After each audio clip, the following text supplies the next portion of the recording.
Então, eu, sem maiores delongas, eu passo a palavra ao doutor José Eduardo, que eu cumprimento com um bom dia e desejo uma excelente palestra.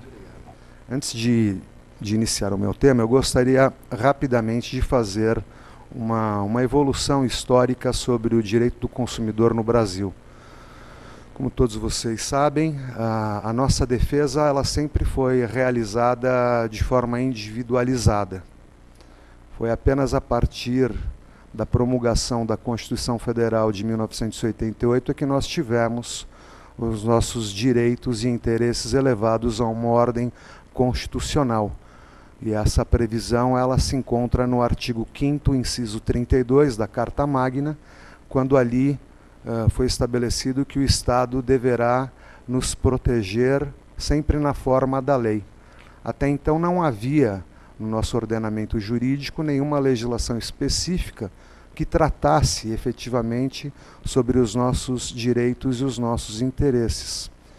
Portanto, antes do advento do Código de Defesa do Consumidor, a nossa defesa ela sempre foi pautada e fundamentada no Código Civil, que trazia uma responsabilidade subjetiva, o que demandaria de nossa parte um severo fardo, que era o de justamente fazer a prova daquilo que nós estávamos levando ao Poder Judiciário.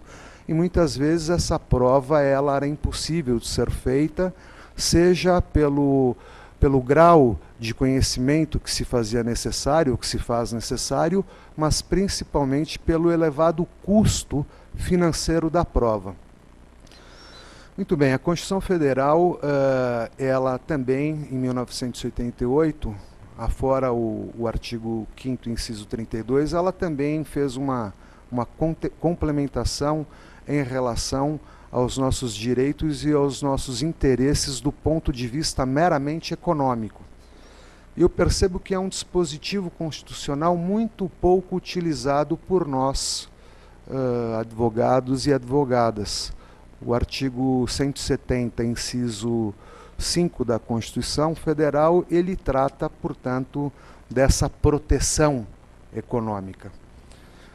Vejam, portanto, que o legislador constitucional, ele procurou efetivamente traçar alguns princípios que pudessem, num futuro próximo, nortear essa legislação específica que hoje ainda é tida e havida como uma das legislações mais modernas e avançadas do mundo, como é o Código de Defesa do Consumidor. Praticamente, mês que vem, completaremos 25 anos de vigência. E mesmo assim, ela continua sendo muito bem aplicada no nosso dia a dia. O professor Risato Nunes, ele costuma dizer que os artigos mais importantes do Código de Defesa do Consumidor, e para ele, bastavam apenas esses artigos para que nós pudéssemos ter a nossa proteção de forma efetiva. E ele diz que os artigos principais do Código seriam aqueles entre o 1º e o 7º. Na visão do professor Risato, a leitura desses dispositivos, por si só, já nos traz aí um arcabouço, uma estrutura que nos permite desenvolver uma construção jurídica, lógica, em defesa dos nossos direitos e dos nossos interesses. Apenas para que eu não me esqueça, a leitura do parágrafo único do artigo 7º, ela é muito importante, ainda mais no tema atual, porque é o parágrafo único que diz a respeito da responsabilidade solidária de todas aquelas pessoas que, direta ou indiretamente, participam ou participaram da cadeia de consumo e, portanto, devem ser responsabilizadas por todo e qualquer prejuízo advindo da inserção do seu produto ou mesmo da prestação do seu serviço no mercado de consumo. Eu sempre gosto de voltar ou de me socorrer à Constituição Federal.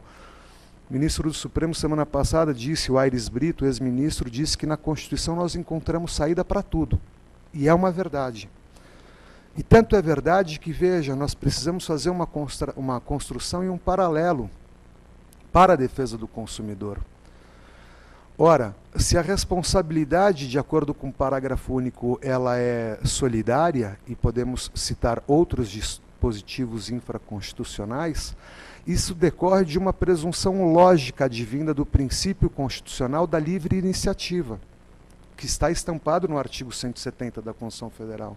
O que vem a ser esse princípio?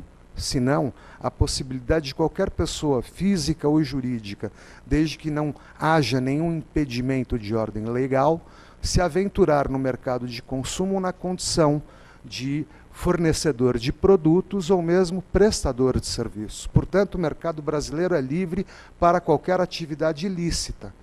Ora, se o Constituinte assim o permitiu, surge também em nosso ordenamento uma teoria muito interessante, que é aquela que trata sobre o risco da atividade ou o risco do negócio do empreendedor. Some-se a essa teoria todo o arcabouço do Código de Defesa do Consumidor. E, a grosso modo, o que o legislador quis impor ao fornecedor? O severo fardo de, livremente e espontaneamente, se assim o quiser, prestar serviços ou comercializar produtos, ter a exata dimensão da sua responsabilidade, não só no mercado de consumo nacional, mas principalmente em decorrência do seu maior patrimônio, que somos nós, consumidores desses produtos e desses serviços. O que significa dizer que, de acordo com o Código de Defesa do Consumidor, e hoje também, de acordo com o artigo 931, se não me falha a memória, do Código Civil, né, as empresas individuais ou não, vamos nos focar a expressão do Código de Defesa do Consumidor, os fornecedores, de um modo geral, eles são, portanto, responsáveis por todo e qualquer prejuízo advindo da inserção do seu produto ou mesmo da prestação de um determinado serviço. O Constituinte, ele acabou fazendo uma conceituação muito interessante sobre a figura do consumidor. E nós vamos identificá-la ali no artigo 2º do Código. Consumidor, portanto, é toda pessoa física ou jurídica que adquire ou utiliza produto ou serviço como destinatário final. Ele não se deu por satisfeito apenas com essa conceituação e com essa limitação sobre a figura do consumidor destinatário final, e acabou criando aí novas figuras que foram chamadas, na verdade, foram equiparadas a consumidores. E a primeira dessas figuras é aquela inserida no parágrafo único do artigo 2º do Código de Defesa do Consumidor, quando diz que equipara-se a consumidor a coletividade de pessoas, ainda que indetermináveis, que haja intervindo nas relações de consumo. Eu acho que um exemplo sempre atual e que faz parte do nosso dia a dia são os contratos de planos de saúde, que são realizados entre milhares, milhões de pessoas, seja diretamente ou indiretamente.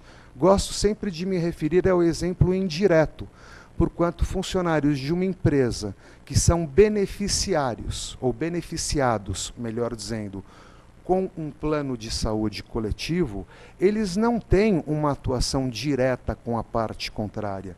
Eles sequer constam desse instrumento, desse pacto. Eles não têm acesso prévio às cláusulas e às condições gerais do contrato. Mas mesmo nessa situação, eles são equiparados a consumidores e passam a ter legitimidade ativa, interesse processual, para questionar a validade das cláusulas que foram ali estabelecidas de forma unilateral. Sequer a participação do seu empregador poderia alterar substancialmente aquelas cláusulas. E, insisto, o empregado beneficiário não teve sequer um único contato. Mas com o advento do Código de Defesa do Consumidor hoje, portanto, ele está legitimado a promover ações judiciais em defesa dos seus direitos e interesses, possivelmente em razão da negativa de cobertura, né, que isso ocorre dioturnamente. Eu não sabia, e acho isso extremamente abusivo nesses contratos, aquela cláusula que estabelece como multa pelo atraso o percentual de 10%. O próprio Código de Defesa do Consumidor ele limitou a 2% de multa. E é uma crítica que faço de forma contundente, inclusive, à casa da qual pertenço, porque o plano de saúde que firmei com a Sul América e que foi contratado por intermédio da nossa Caixa de Assistência de Advogados, ela impõe uma multa de 10%, o que contraria dispositivo expresso de lei. E não sei por que a Casa, até o presente momento, não saiu em defesa dos nossos interesses como advogados que somos e beneficiários desses contratos de plano de saúde. Vejam, portanto, que com uma única demanda, todos os advogados poderiam ser beneficiados com esse tipo de situação. O legislador, seguindo ainda na linha da equiparação, ele, no artigo 17, e esse artigo ele foi inserido no capítulo que trata da responsabilidade pelo fato, seja do produto ou do serviço, ele também equiparou todas as vítimas de um evento, né, à condição de consumidor. E tenhamos, portanto, como exemplo aqui de vítimas de um evento danoso, por exemplo, todas as pessoas que assistiram, não é, à queda da aeronave no aeroporto de Congonhas. Todas as pessoas que presenciaram aquele infeliz acidente têm a extensão do Código de Defesa do Consumidor em seu benefício, porque foram lesadas, sofreram um dano, certamente um grande abalo psíquico. Eu tenho certeza que se todos vocês aqui tivessem presenciado a cena, in loco, não é, teriam, por um longo período, aquela imagem gravada na cabeça, cravada no nosso coração, o que, por óbvio, traria um grande dissabor, uma grande preocupação e, por que não dizer, talvez, algum abalo severo psíquico. Vejam que essas pessoas não têm qualquer participação direta com o contrato firmado entre os consumidores destinatários finais, que eram os passageiros, e a aeronave. Até mesmo pegando o exemplo aqui do transporte aéreo, vejam que interessante, já que estamos aí falando da responsabilidade do fornecedor, o que vem a ser essa contratação de transporte aéreo. Alguém aqui já assinou um contrato com a transportadora aérea, com a empresa? Já tomaram conhecimento das cláusulas e condições? Não, né? Mas que gozado. Todas as cláusulas e condições, elas estão lançadas no próprio bilhete que você adquire, o ticket. Ali constam as informações necessárias. Eu contratei ser transportado com vida quando? Hoje. A que horas é o meu voo? Às 10 da manhã. Devo chegar ao meu destino final? Que horas? Ao meio-dia. Essa é a contratação.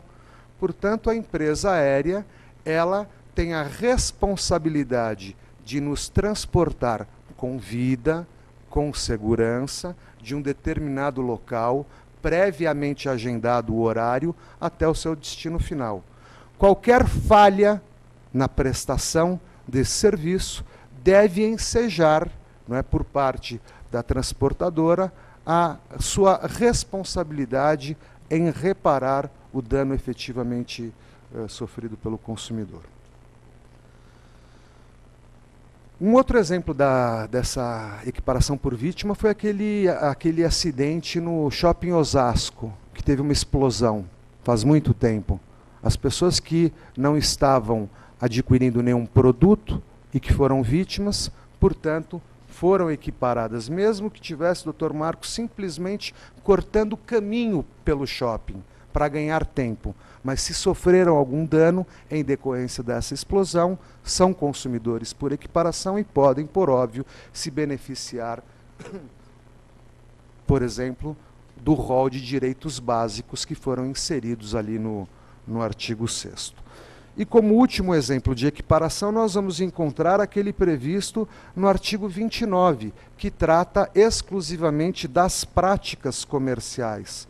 Então, para fins deste capítulo e do seguinte, equiparam-se a consumidores todas as pessoas determináveis ou não expostas às práticas nele previstas.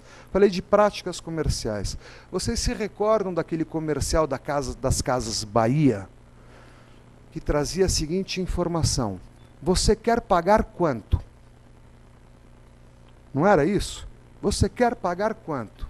Ora, aquela informação muito clara e muito precisa, né, nos dava a impressão de que, ao nos dirigirmos a qualquer loja das Casas Bahia, nós poderíamos chegar ao vendedor e falar: olha, eu quero aquela televisão que está sendo anunciada por 1.000, mas eu quero pagar R$10.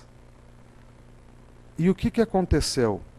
As Casas Bahia, obviamente, se negando ao cumprimento daquilo que foi ofertado, passaram a ser alvo, né, de algumas ações judiciais. E aí vem o artigo 30 do Código, que dá mais ou menos uma ideia dessa publicidade enganosa e quais seriam as suas consequências.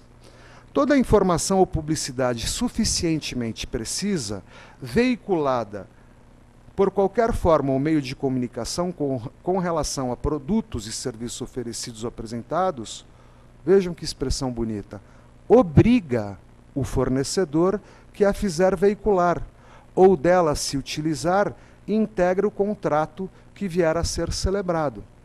Foi por esse motivo que, inclusive, o garoto propaganda, né, foi afastado dos comerciais por um longo período. Ele retornou agora aos comerciais, mas porque a imagem dele ficou vinculada a essa oferta abusiva, a essa oferta enganosa. Então, a gente, quando na condição de fornecedores, nós temos que tomar muito cuidado com aquilo que nós ofertamos, porque as palavras, se bem demonstradas em juízo, elas incorporam o contrato. É como se uma cláusula escrita fosse. Muito bem. Feitas essas considerações sobre a figura do consumidor, vamos para a figura do fornecedor. Essa figura, ela vem ali descrita de forma taxativa, exemplificativa, melhor dizendo, no artigo 3º. Ali nós não lemos palavras como médico, advogado, dentista, mas num parágrafo abaixo vamos identificar a expressão profissionais liberais, médicos, advogados, dentistas.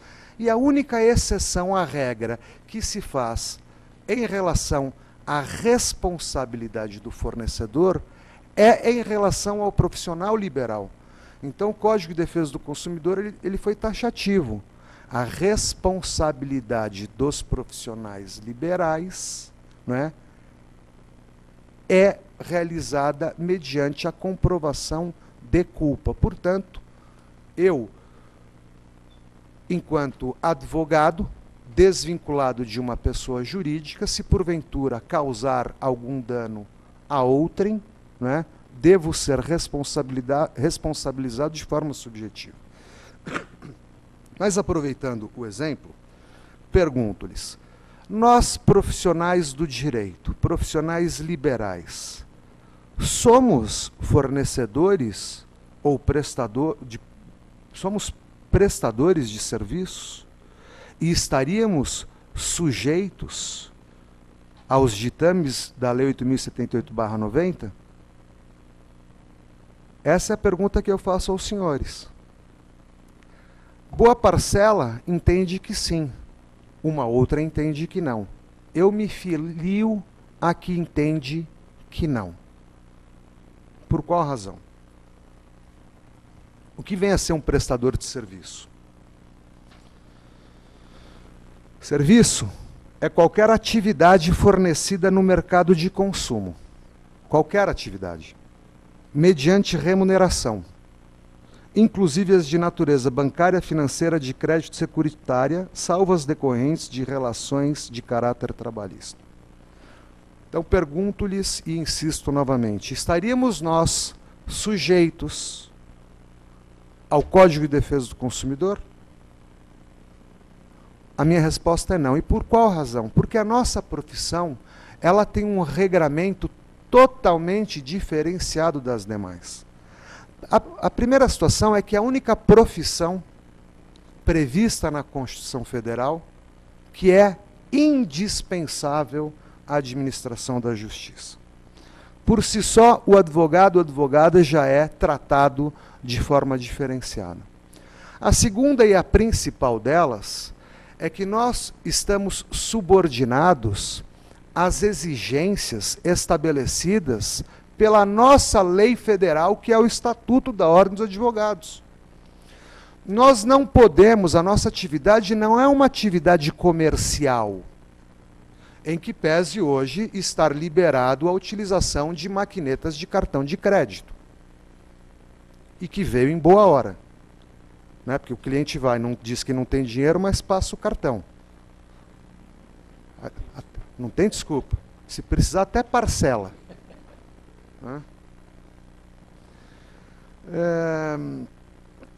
Então não é uma profissão comercial. A segunda delas é em relação à nossa publicidade. Nós temos uma limitação ferrenha. Nós não podemos, né, sair aí contratando revistas de grande circulação, né, colocando fotos nossas em outdoors. Mas outro dia eu saí do aeroporto e vi uma foto bonita num outdoor de um colega, falei, puxa vida, ele está precisando ler um pouco mais o estatuto, porque isso aí não pode. Né? Eu não posso pegar uma revista Veja, Época, aí, e contratar uma página inteira para fazer uma publicidade minha, pessoal, ou do meu escritório. Isso está vedado. Isso infringe a ética profissional.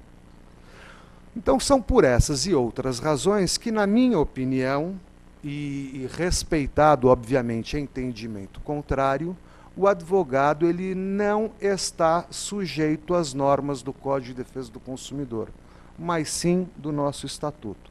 Não existe relação de consumo entre advogado e cliente. Ficamos para o debate, para o final, para a gente poder debater esse assunto. Então vejam que a única exceção à regra é, portanto, em relação aos profissionais liberais.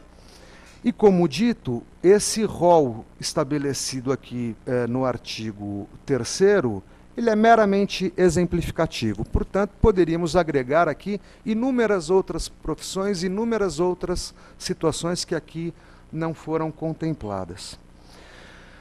O código ele foi tão bem elaborado, gente, tão bem elaborado, que vejam, 25 anos praticamente se passaram e pouquíssimas alterações foram feitas. Na verdade, não houve uma única alteração sequer. Uma única alteração. Apenas pinceladas, inclusões a esse texto de lei, como, por exemplo, na questão dos contratos, a necessidade hoje do fornecedor ser obrigado a colocar lá uma caixa que fala, né, o tamanho da letra? A caixa, parece que a letra no tamanho 12. Então isso é obrigação. O fornecedor que colocar uma letrinha minúscula, ele está, portanto, infringindo o Código de Defesa do Consumidor e, obviamente, ele será responsabilizado por isso. Eu vou falar um pouco agora de política, né, mas não essa política que nós temos aí vivenciado aí diuturnamente, né? Inclusive, para quem não sabe, o José Dirceu foi preso novamente, hoje. E o irmão dele também. Família unida, né? Família unida é isso aí. Até nessas horas estão juntos. Então, eu vou falar um pouquinho sobre a política nacional das relações de consumo. Vejam que interessante, os nossos políticos eles quiseram inserir nessa legislação esse capítulo que eu acho extremamente importante. Artigo 4º. Então vejam, comecei, só não falei do primeiro. O primeiro é que diz que a lei é uma norma de ordem pública e interesse social, né? Mas que também é muito importante, né? Então, já falamos do primeiro, segundo, terceiro, artigo 4º, a Política Nacional das Relações de Consumo. O que vem a ser essa Política Nacional das Relações de Consumo, né, se não uma diretriz para todos os demais artigos que a sucedem, né? Então aqui nós encontramos os princípios infraconstitucionais do Código de Defesa do Consumidor. E a Política Nacional das Relações de Consumo, ela tem, obviamente, alguns objetivos. E dentre os objetivos nós destacamos o atendimento das necessidades dos consumidores. Olha que tema polêmico o das sacolinhas, e olha como esse tema está sendo maltratado.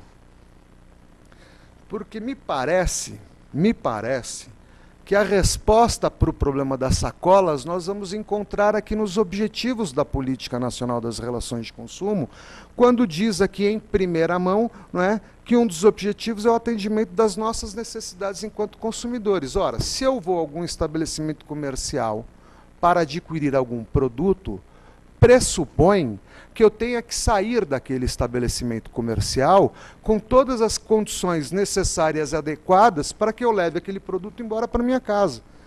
Então, como eu posso ir num supermercado hoje em dia, comprar banana, produto de limpeza, carne, né, e colocar tudo numa única embalagem, como eles antigamente queriam, que eram naquelas caixas de papelão, que ficam jogadas no estoques, que recebem a visita de ratos, roedores, gatos que urinam, que defecam, né? E aí você vai, pega lá a caixinha no supermercado, bonitinha, e acondiciona os seus produtos. E na grande maioria das vezes você tem que misturar os produtos de limpeza com os alimentícios. Isso é nada saudável. Portanto, isso não atende às nossas necessidades enquanto consumidores. E volto a insistir sobre o princípio da livre iniciativa. Ora, se eu me aventurei no mercado de consumo na condição de fornecedor e tenho por objetivo principal a comercialização de produtos alimentícios, é minha obrigação fornecer ao meu maior patrimônio os meios, as condições necessárias para que ele seja bem atendido e saia, sobretudo, satisfeito daquela aquisição. E isso hoje não ocorre. O respeito à sua dignidade é um outro objetivo dessa Política Nacional das Relações de Consumo. É digno a prestação de serviço público que nós recebemos, seja em âmbito municipal, estadual e federal?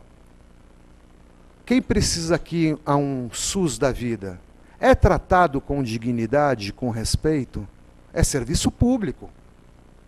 É serviço. E está subordinado ao Código de Defesa do Consumidor. Questão da saúde, segurança, são outros objetivos. Vejam aqui, a proteção de seus interesses econômicos. Essa expressão foi extraída do artigo 170, inciso 5 da Constituição Federal, quando ali, como eu disse, trata das questões que envolvem os nossos interesses econômicos. A melhoria da sua qualidade de vida. E aqui é o mais importante, acho que todos são, mas a transparência e a harmonia nas relações de consumo. O que o legislador está dizendo? Que o fornecedor e o consumidor, eles têm que estabelecer uma relação harmoniosa entre ambos. E essa relação obrigatoriamente deve ser transparente de ambos os lados. O consumidor não pode querer levar vantagem sobre o fornecedor, sob pena de estar imbuído de má fé e não receber, por conta desse espírito, os benefícios do Código de Defesa do Consumidor e vice-versa. Da mesma forma que o fornecedor, ele deve ser claro com o seu maior patrimônio. E querem um bom exemplo dessa ausência de transparência? Vamos pegar o exemplo da comercialização de unidades autônomas, sejam elas para residência ou para comércio, unidades comerciais. Quando o empreendedor, seja o incorporador ou o construtor, ele se prepara para lançar um determinado produto, geralmente ele contrata uma empresa imobiliária. Portanto, essa contratação, a contratação feita pela incorporadora ou construtora com a empresa imobiliária, ela é feita em um momento que antecede o lançamento das unidades. Ora, se antecede o lançamento das unidades, pressupõe que quando o consumidor se dirige a um determinado stand, em primeiro lugar é porque ele recebeu a oferta chegou até o consumidor, tá certo? E quando ele se dirige ao stand, ele já se depara com toda a estrutura montada, perfeita e acabada, com vários profissionais, inúmeros profissionais, de faxineira, copeira, a advogado, a superintendente, corretores 1000, enfim. Recebe lá as informações preliminares e todos nós sabemos como nós agimos nesse momento, e aí também temos lá a nossa parcela de culpa, porque quando nós queremos comprar um automóvel, nós queremos comprar uma residência, um televisor, qualquer produto, né, nós estamos envolvidos pela ansiedade. Nós queremos. E aí é que é o grave problema, porque nós não temos a cautela necessária de, na fase pré-contratual, sanar toda e qualquer dúvida que nós tenhamos. Vou voltar de novo para o exemplo das imobiliárias das construtoras. É muito comum você se dirigir, então, para comprar uma unidade, você é atendido por um corretor que aparentemente se apresenta como funcionário da incorporadora, mas lá na frente é que você vai perceber que, na verdade, ele de funcionário não tem nada, ele é um corretor autônomo, porque é como é lançado ali naquela nota fiscal lenta que eles lançam, tá certo? E acabam lhe impondo o quê?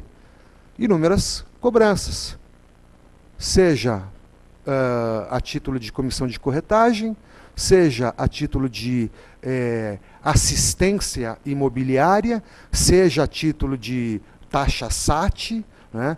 Até cobrança jurídica já fizeram de cliente.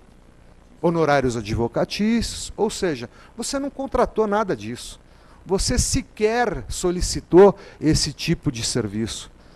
Mas o que eles fazem? Eles criam todo um cenário, o consumidor ingênuo, despreparado ou que sabe que é assim que funciona mesmo, o que compete a ele fazer, ele vai, assina o contrato, ele acerta o preço, essa é a unidade, já quanto custa? 1 milhão? 1 milhão, eu tenho que pagar isso em quantas vezes? 36 vezes? Tá, eu assino aonde? E põe lá a sua assinatura no papel e depois vem enfrentar esses dissabores. Então vejam que o fornecedor, nessa situação, o que ele deveria fazer? Na fase pré-contratual, chamar o seu parceiro, futuro parceiro contratual, e dizer, olha, o preço do apartamento custa 1 milhão. Afora 1 milhão, existem as taxas de comissões dos corretores, 6%. Vai sair produto final, portanto, você aceita? Ah, não, mas escuta, por que eu tenho que pagar o corretor? Aí entra a manifestação de vontade entre as partes. Mas por que eu tenho que contratar o corretor? Eu não contratei, eu não fui atrás de corretor nenhum, pelo contrário, eu recebi um folheto na minha residência ou no Farol, olhei, gostei e fui lá comprar. E aí você vai verificar nesse folheto, nessa oferta, que a construtora é que antecipadamente contratou a empresa imobiliária e quer repassar ao consumidor os custos de sua operação, o que é ilegal, o que não pode ocorrer. Mas isso, meus diletos colegas, ocorre diuturnamente. Eu tenho inúmeros casos, inúmeros não, mas alguns casos desse lá no escritório, e eu sei qual é a dificuldade para a gente reverter essas situações no judiciário. Então a gente tem que tomar, de fato, muito cuidado em relação a isso. Muito bem. Falei um pouquinho da política, dos objetivos. Para que essa política fosse desenvolvida, criaram os instrumentos, que nós podemos encontrá-los no artigo 5º. Esses instrumentos foram, na verdade, o surgimento dos juizados especiais de pequenas causas, das promotorias especializadas, das delegacias especializadas, das agências reguladoras, que honestamente eu não sei qual é o papel que elas se prestam, porque é de uma inércia, é de uma inoperância para o consumidor são inertes e inoperantes. Para as empresas concessionárias, são os melhores parceiros. Os melhores parceiros. Então hoje quando me perguntam, mas Tavolieri, vou reclamar para quem? Olha, não perca seu tempo. Não adianta bater as portas do PROCON, não adianta fazer reclamação na agência, contrata um bom advogado, não perca tempo, tenha estômago para aguentar o calvário que vai ser a sua vida no judiciário, né? E não se desestimule, que é isso que eu quero conversar com os senhores daqui para frente, né? Há, infelizmente, uma verdadeira síndrome do desestímulo, por todas as situações. Seja por conta dos maus fornecedores que não cumprem a lei, seja por conta da demora do Poder Judiciário em dar uma resposta diante a agressão sofrida. Então, para vocês terem uma ideia, a ordem em 1998, ela ingressou com uma ação civil pública contra 36 empresas de arrendamento mercantil. Estamos em 2015. Essa ação vai ser julgada agora aqui em segundo grau de jurisdição no Tribunal de Justiça. Então, passaram-se 16 anos, não temos decisão de segundo grau na Justiça Estadual e, pelos meus cálculos, eu estimo que pelo menos aí mais uns 5 anos de demanda. Então, são 25 anos que eu vou me dedicar a essa ação. É algo que desestimula, né? Que me faz repensar em várias situações. A primeira delas é como esse novo instrumento de defesa em massa é tão mal utilizado pelo próprio judiciário, porque, na minha opinião, o judiciário ele deveria dar preferência às ações massificadas, às ações coletivas, né? Julgá-las rapidamente para que milhares, por que não dizer milhões de pessoas venham a ser beneficiadas, inclusive nós, advogados. E por que nós, advogados? Porque nós vamos ingressar nessas ações na segunda fase, que já é a fase de execução. Portanto, o nosso trabalho também é facilitado. E mais, é um ganha-pão. Quem sustenta que a ação civil pública retira o pão do advogado não sabe o que fala. Pelo contrário, são com essas ações que muitos advogados que não sabiam da possibilidade de determinada discussão jurídica tomam conhecimento, são procurados por clientes, por familiares e podem, como dito, ingressar nos autos já na fase da execução. Ou seja, é só acertar os honorários e fazer o cumprimento da sentença. É muito mais rápido. Uma segunda demanda também que é muito interessante, já que estamos falando da responsabilidade civil dos fornecedores, diz respeito, e também é um instrumento novo, e que eu ia entrar agora há pouco, mas já vou me antecipar, que é o recall, né? O recall é uma ferramenta fantástica, e ela deveria ser muito melhor utilizada. E nada melhor do que fazer uma comparação com países de primeiro mundo, né? Como os Estados Unidos. Eu trouxe aqui 2 artigos do Estado de São Paulo da semana passada. Um do dia 25 e o outro do dia 27. Os 2 tratam de uma fabricante de automóveis específica, que é a Fiat, hoje Fiat Chrysler, né? Eu posso falar e tornar público o nome dela, porque tá no jornal e o caso é público, não corre sob segredo de justiça. E eu tenho no meu escritório ações contra essa fabricante por conta de problemas na fabricação de determinados componentes, o que redundou, pasmem, em 38 acidentes envolvendo a mesma marca, o mesmo modelo e a mesma forma de acidente. Ou seja, do automóvel Fiat Stilo, pelo menos 38 automóveis tiveram a roda esquerda traseira desprendida. Não é estranho? 38 automóveis tiveram a roda esquerda traseira desprendida. Houve um desprendimento sem justo motivo. Esse caso, ele foi público né? Ele redundou na participação direta do Ministério Público Estadual de São Paulo, que provocou o Departamento de Proteção do Consumidor, o DPDC, que atua em âmbito administrativo e em nível federal, e redundou na instauração de inquérito civil, inquérito criminal, procedimento administrativo junto ao DPDC, por ausência de recall por parte da Fiat, e a empresa Fiat ela fez agora um acordo com o DPDC há uns 2, 3 anos atrás e depositou 3 milhões de reais a título de indenização. A Fiat diz que o fato dela ter depositado não significa presunção de culpa. Essa é a mentalidade dos executivos nacionais, diferentemente da visão moderna, avançada e, sobretudo, protecionista dos executivos americanos. Vejam que interessante essa situação que envolve um novo modelo da Fiat e que é fruto da tecnologia atual que o carro disponibiliza. Fiat Chrysler fará o recall de 1,4 milhão de veículos nos Estados Unidos para instalar software destinado a impedir que hackers controlem remotamente o motor.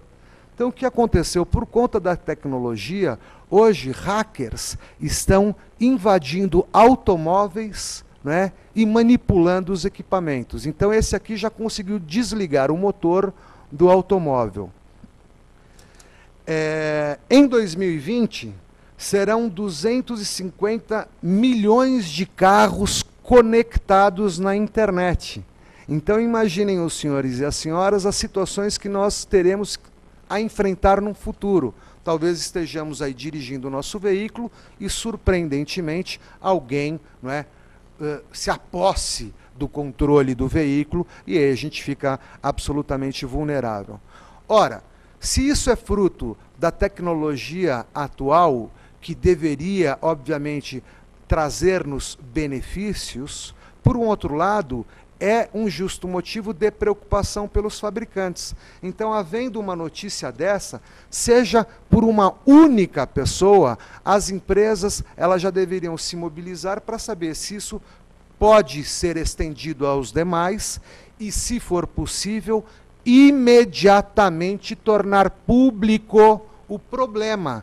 Essa é uma obrigação imposta pelo Código de Defesa do Consumidor no seu artigo 10º.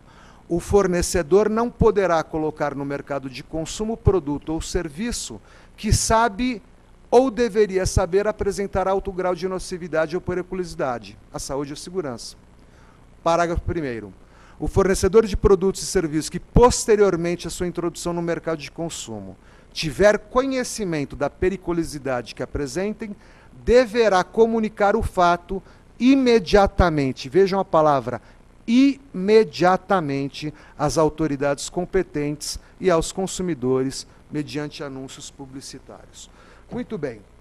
Esses anúncios publicitários ou a regulamentação do recall, se vocês tiverem curiosidade, vocês vão poder encontrar, passo a passo, o que deve ser feito numa situação dessa, através da portaria número 487, de 15 de março de 2012. Vejam, portanto, que ela é recente.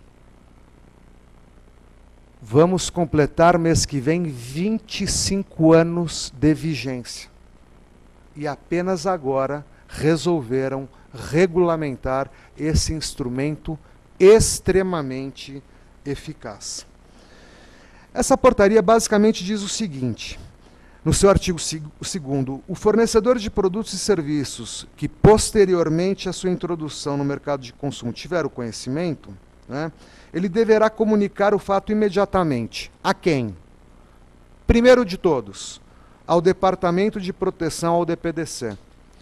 2. Aos órgãos estaduais do Distrito Federal e municipais de defesa do consumidor, portanto, aos PROCONs. 3. Ao órgão normativo ou regulador competente. Então, Essa é a primeira obrigação do fornecedor. Para por aí? Não. Então, logo ele notifique essas pessoas, obrigatoriamente ele tem que, então, apresentar um relatório, né, contemplando a qualificação completa da empresa. E logo após, completíssima, e logo após, descrever de forma detalhada qual é o problema, quais as consequências e quais as medidas que os fornecedores ou que determinado fornecedor adotará para a retirada imediata de todos 100% os produtos que foram inseridos no mercado, ou, se não houver a necessidade da retirada, a maneira de reparar esse defeito sem qualquer custo ao consumidor. Como é que deve ser feita essa veiculação? A própria portaria ela diz, ela deve ser feita, por óbvio, em horários distintos do dia, manhã, tarde e noite, geralmente naqueles horários em que a população encontra-se na sua residência, né, horários nobres, seja pela imprensa televisiva, falada ou escrita, obrigatoriamente pelas 3, e por um período, né, que vai ser estabelecido pelo órgão regulador, pelo DPDC. É o DPDC que vai fiscalizar, vai monitorar todo esse procedimento. E vai exigir, obviamente, do fabricante, do construtor, enfim, que traga detalhadamente todos os dados de forma pormenorizada para verificar se, de fato, o recall foi eficiente e se não existe nenhuma possibilidade a mais do consumidor sofrer qualquer tipo de prejuízo. Muito bem. Essa aqui é do Ministério da Justiça. Vou repetir. Então, é a 487, de 15 de março de 2012, Ministro da Justiça, meu xará, José Eduardo Cardoso. Agora ele foi apelidado de Pelicano, né? É um misto de PT com Tucano, né? Ele ainda não se... Ele é o famoso, ele falou o famoso ministro Pelicano. Ele não sabe ainda qual lado ele... Bom.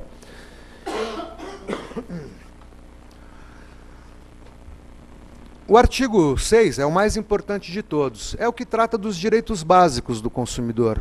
O caput de estudo são direitos básicos. A lei não traz palavras mortas. Então, isso aqui é o mínimo que o consumidor tem direito. Mínimo. Então, proteção da nossa vida, saúde e segurança, a educação, a informação adequada e clara. A informação é a base para tudo. Se nós não estivermos bem informados, a probabilidade de insucesso em qualquer área, ela é muito grande. Então, o direito à informação, ele diz tudo. E esse direito à informação, obviamente, se é direito do consumidor, é a questão do binômio direito-dever. Se é direito do consumidor, automaticamente dever do fornecedor. E esse direito à informação clara, precisa e objetiva, ele deve ser prestado na fase pré-contratual. É na que antecede a contratação efetiva. E para quê? Para que eu possa fazer uma boa escolha e que não venha me arrepender no futuro próximo. E se existe a fase pré-contratual, cuja previsão de amparo se encontra aqui no Código de Defesa do Consumidor, da mesma forma a fase contratual. Existem aqui dispositivos que dizem como o contrato deve ser redigido, em que pese a sua unilateralidade, em que pese a sua adesividade, em que pese ser um contrato meramente adesivo, né? Mas o fornecedor, ele é obrigado a seguir as regras estabelecidas pelo Código de Defesa do Consumidor, como, por exemplo, aquelas inseridas lá no artigo 51, se não me falha a memória, 39. 39 é uma boa, das práticas abusivas, né? É vedado ao fornecedor de produtos, dentre outras práticas, e está ali o rol. Então, basta ao fornecedor o quê? Ter a atenção devida com as cláusulas abusivas, não é? E também com relação é o 51, né, das cláusulas abusivas, e o 39 das práticas abusivas. Então, são essas as duas distinções. Mas para qualquer fornecedor não ter problema, basta que ele siga à risca o binômio direito-dever. Basta que ele seja transparente. Basta que ele informe de forma clara e adequada o seu parceiro contratual, que eu tenho certeza que ele não enfrentará problemas. Nenhum tipo de problema. Muito bem. O artigo que fala sobre a responsabilidade civil do fornecedor, propriamente dito, ele se concentra nos artigos 12 ao 20, ao 21. Existe uma distinção, e isso é importante a gente tratar, sobre responsabilidade pelo fato e responsabilidade pelo vício. A responsabilidade pelo fato, ela traz necessariamente um prejuízo à nossa vida, à nossa saúde e à nossa segurança. A responsabilidade pelo vício, ela traz um prejuízo meramente econômico. E isso é fácil da gente identificar no artigo, no dispositivo da lei. O artigo 12, ele diz, quando trata, portanto, da responsabilidade pelo fato do produto ou do serviço, portanto, defeito, ele diz: o fabricante, o produtor, parará, parará, parará, respondem, independentemente da existência de culpa, pela reparação dos danos causados aos consumidores por, vejam, defeitos decorrentes do projeto, da construção, papapá, papapá. O parágrafo 1º ele é mais esclarecedor. O que vem a ser um defeito? Ora, o defeito, o produto é defeituoso quando não oferece o quê? A segurança que ele legitimamente se espera, que dele legitimamente se espera, levando-se em considerações as circunstâncias relevantes, entre as quais. Exemplo, Tavolieri, eu comprei um automóvel 0 km e estou me dirigindo a Campinas e, de repente, colido na traseira de um caminhão, o meu veículo na traseira de um caminhão. O meu veículo ele tem cinto de segurança, sistema de airbag. Tanto o cinto de segurança quanto o airbag não funcionaram a contento. O que fez com que o Tavolieri colidisse o seu rosto na direção. Quebrei nariz, dente, enfim. Eu tive um prejuízo à minha segurança. A minha vida também. Tá certo? Estamos, portanto, diante de um defeito. Saiu no noticiário.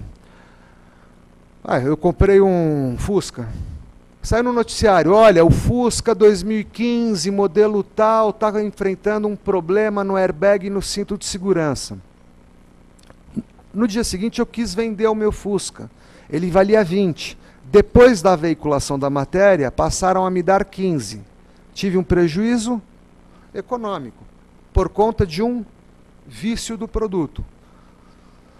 Como é que eu sei a distinção ou quando eu estou diante de um vício? Tavolieri, quando é que ocorre o vício? O vício ele ocorre quando houver um prejuízo em relação à quantidade e qualidade. Somente nesses dois casos é que a gente vai falar de vício. Eu comprei essa garrafinha d'água, consta na informação na embalagem que ela tem 510 ml. Eu resolvi, então, ao chegar em casa, botá-la na balança e estou verificando na minha balança digital que, na verdade, tem 400 ml. Portanto, eu estou tendo um prejuízo em relação à quantidade. Né? E assim sucessivamente. O que precisa ficar claro, que eu acho que é importante a gente chamar a atenção, é em relação à questão do comerciante, nas situações que envolvem a responsabilidade de fato. Por quê? O artigo 13, ele diz o seguinte: o comerciante é igualmente responsável, lembrem-se que eu falei do parágrafo único do artigo 7º, né? A responsabilidade solidária entre todos os participantes da cadeia produtiva. E o comerciante, obviamente, que é um desses partícipes, quando ele, então, comercializa o produto que foi fabricado por alguém. Então, diz aqui que o comerciante é igualmente responsável quando o fabricante, o construtor ou o produtor ou importador não puderem ser identificados. 2. O produto for fornecido sem identificação clara do seu fabricante, produtor, construtor ou importador. Então eu vou lá eu desço aqui embaixo, vou aqui nessa lojinha aqui ao lado, vou comprar umas guloseimas, compro lá um chocolate importado, como esse chocolate e vou para o hospital, né? Aí me dizem que é um problema alimentar, oriundo desse chocolate que eu consumi, eu pego a embalagem e não consigo identificar quem é o produtor, o fabricante, o importador, enfim, do chocolate. Vou para cima de quem? Do comerciante. Agora, e se eu conseguir identificar, posso responsabilizar o comerciante? Não. Mas Tavoglieri, a responsabilidade não é solidária? Ela é solidária, mas ela tem as suas exceções. E uma delas é essa do comerciante. E por quê?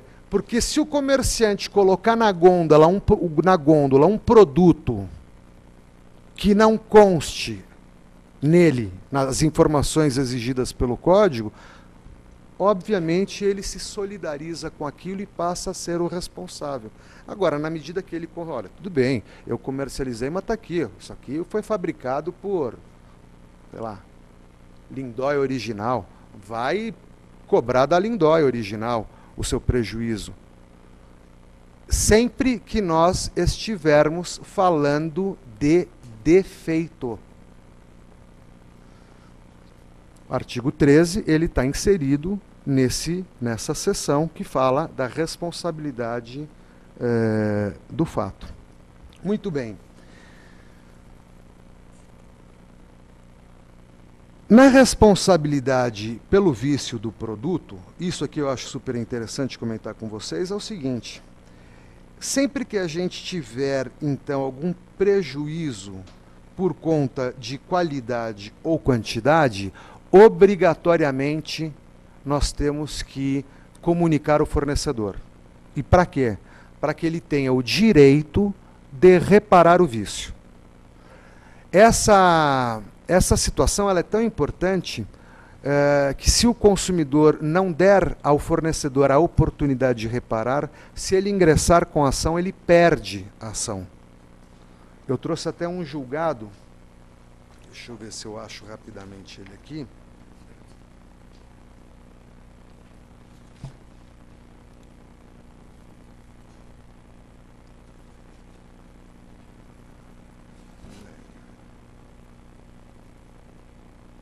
Eu vou pegar daqui a pouco, só para não cansá-los, mas o julgado ele diz isso, que se o consumidor não der a oportunidade para o fornecedor não reparar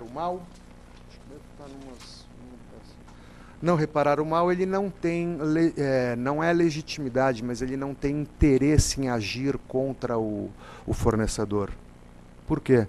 Porque, lembrem-se, binômio direito-dever. É direito do fornecedor reparar o mal em 30 dias. Só 30 dias, Tavoglieri? A lei ela diz que esse prazo de 30 dias, e aqui é a única exceção à regra de alteração do que está inserido no texto legal. É a única possibilidade. O artigo ele diz, o dispositivo diz que esse prazo de 30 dias ele pode ser modificado pelas partes. E ele estabeleceu um prazo mínimo de 7 dias e um prazo máximo de 180 dias.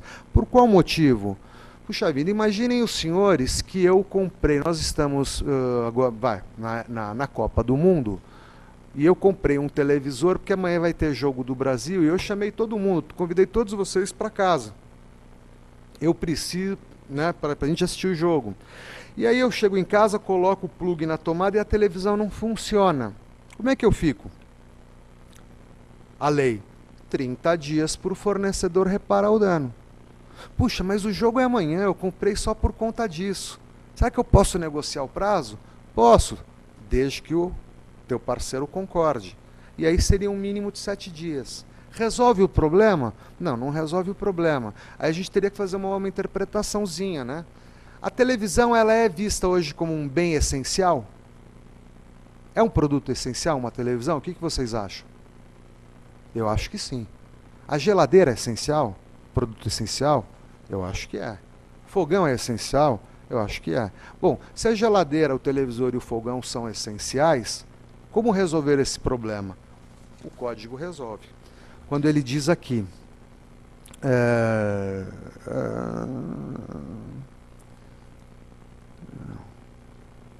é que tá?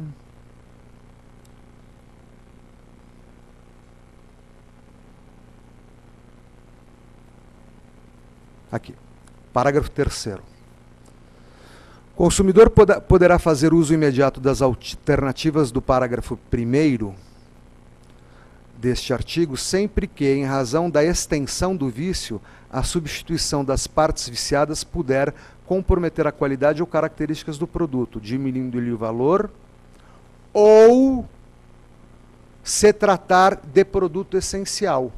Então, quando nós estamos diante de um produto essencial, vale a regra não do parágrafo 1º,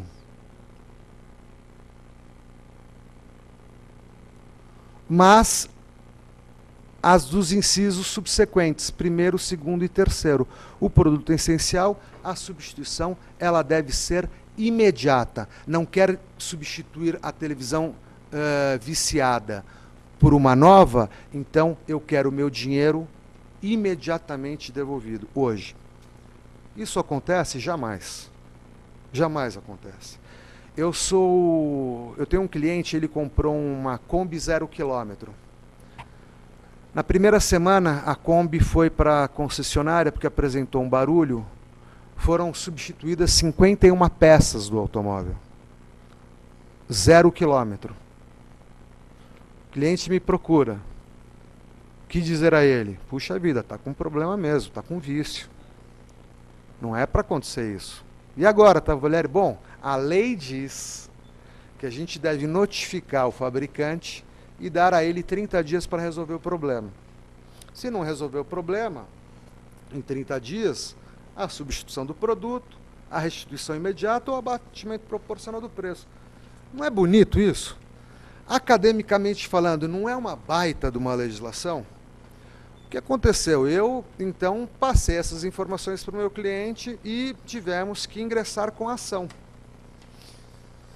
Tivemos que ingressar com ação contra a Volkswagen e ele, humilde, tadinho, eu achava que em 30 dias eu ia resolver o problema dele.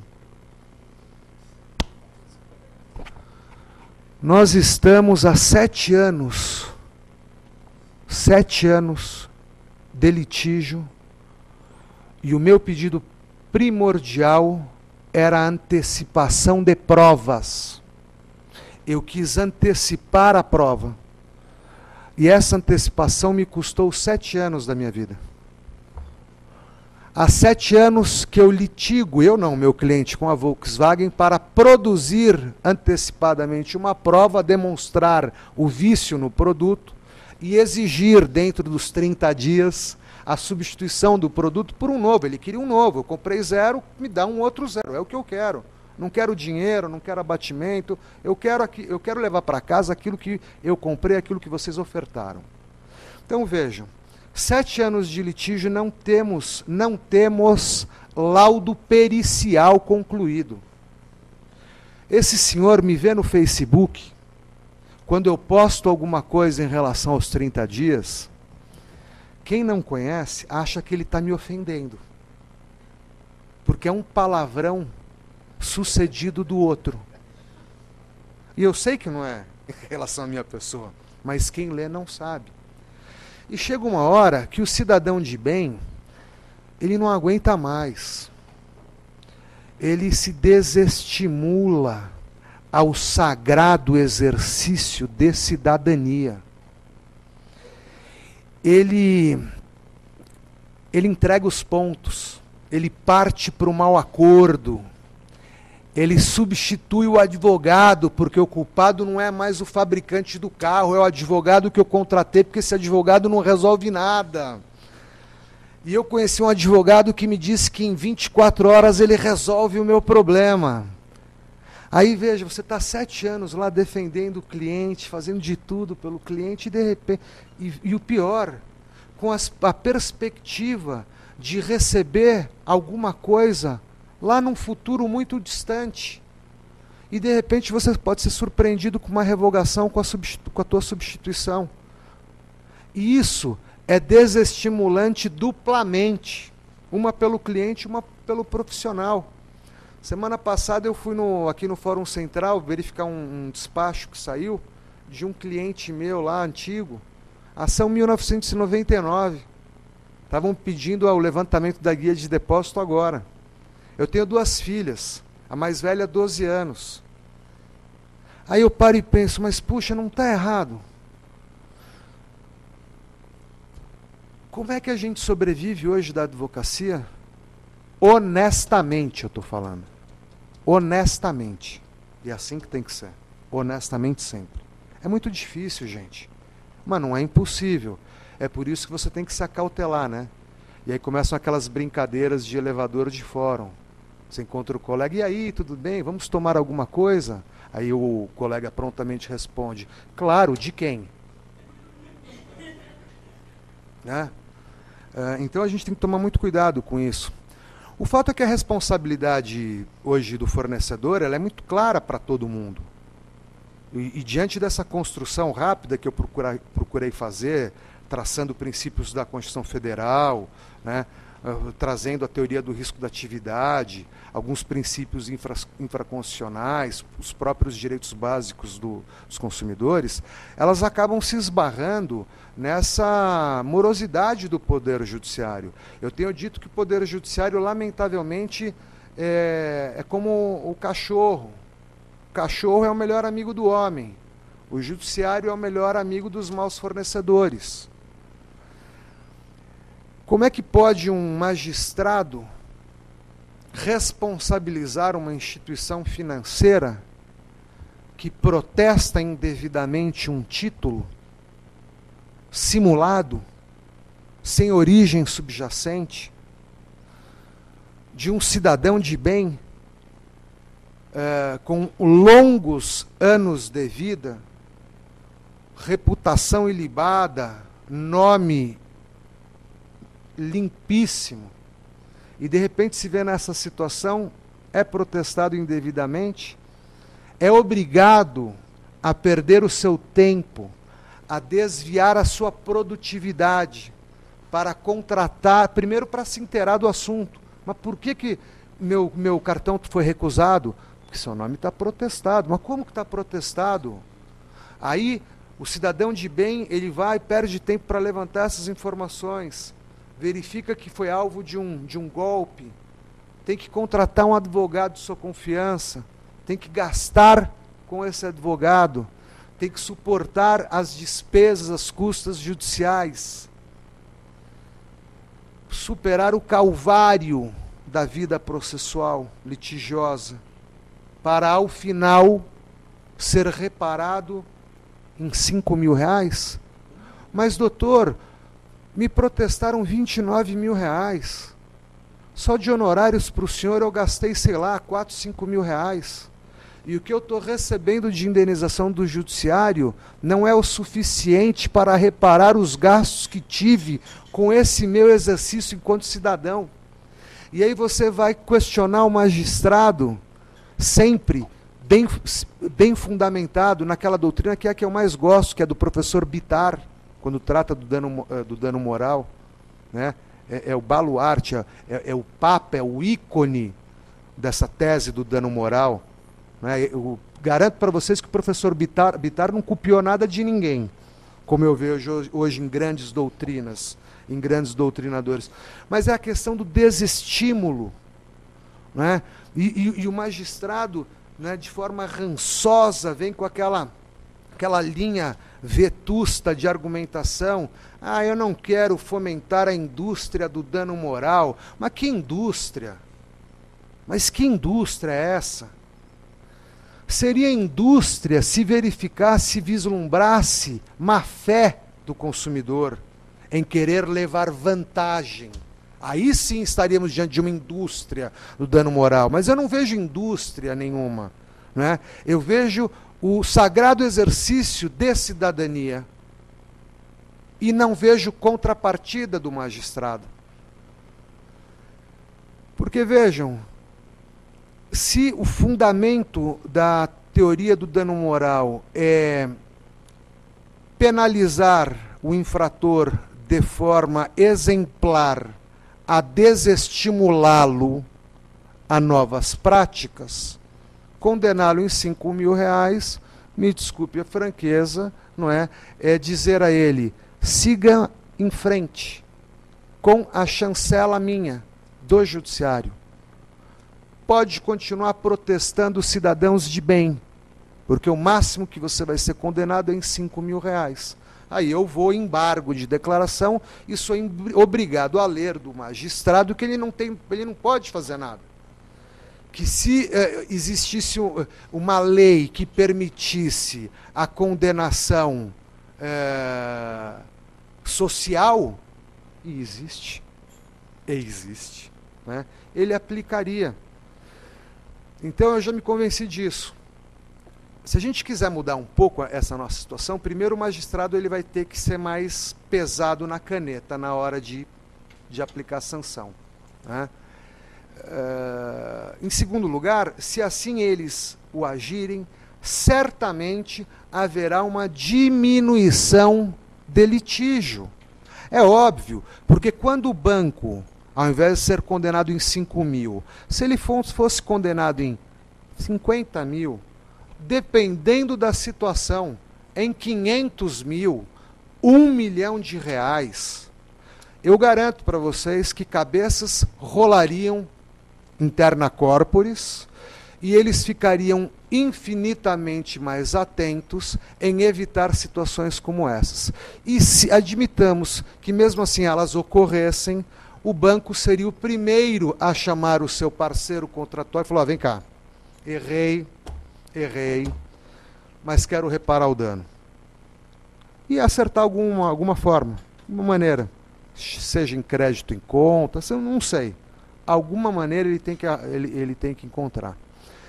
É por isso que eu vou sinalizar a minha pequena fala, eu vou finalizar a minha pequena fala por aqui, até que é para que a gente possa debater, esclarecer algumas dúvidas e que eu possa também aprender com os senhores.